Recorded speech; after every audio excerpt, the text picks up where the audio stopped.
Hello everyone, welcome to another video. চলো তোমাদের সাথে একটা ভিডিও শেয়ার করি। এটা হচ্ছে আমি বিনা নিমন্ত্রণে একটা বাড়িতে খেতে এসেছিলাম। কে কে আসে, আমি আর আমার সাথে একটা বান্ধবী ছিল। তো আমরা দুজন এসেছি। আমরা রাস্তা দিয়ে হঠাৎ হাঁটছিলাম, মানে ডিউটি টাইমে, মানে বিকালবেলা দিয়ে একটু রাস্তা দিয়ে হাঁটছিলাম। তো একটা মাসির সাথে দেখা হয়ে গেল।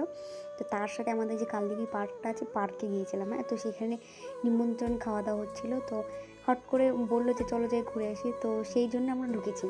তো দেখো এখানে ও খুব লজ্জা পাচ্ছে দেখে মাথাটা নিচে নামিয়ে আছে, যে কোনোদিনও যেহেতু কখনো বিনা নিমন্ত্রণে কোনো বিয়ে বাড়ি বা হোক বা আদার্স কোনো বাড়ি খেতে আসেনি। তো এই দেখো বসে পড়েছি। তো ভাবলাম তোমাদের সাথে ভিডিওটা শেয়ার করি, মানে ছোটো ছোটো একটা ক্লিপস নিয়ে রেখেছিলাম যে তোমাদের সাথে শেয়ার করবো, বা এটা মেমোরি হয়ে থেকে যাবে আমার কাছে। ওই জন্যই ভিডিওটা আমার করা। তো দেখো এ কেমন করে খাচ্ছে, আর আমি ভিডিওতে এত লজ্জা পাচ্ছিলাম, মানে বলার মতন না। খেতেও ভালো লাগছিলো, কিন্তু যে বিনা নিমন্ত্রণে কেউ যদি কোনো কথা বলে, এই জন্য একটু মানে মজাও পাচ্ছে, আনন্দ লাগছে, বাট একটু ভয় ভয় লাগছিলো যে কেউ যদি কিছু বলে। দেখো ওকে বারবার দেখাচ্ছিলাম, দেখো ওই বলছে দেখি তোর মুখটা, দেখি তোর মুখটাও দেখা, দেখি তুইও খাচ্ছিস তোকেও দেখা।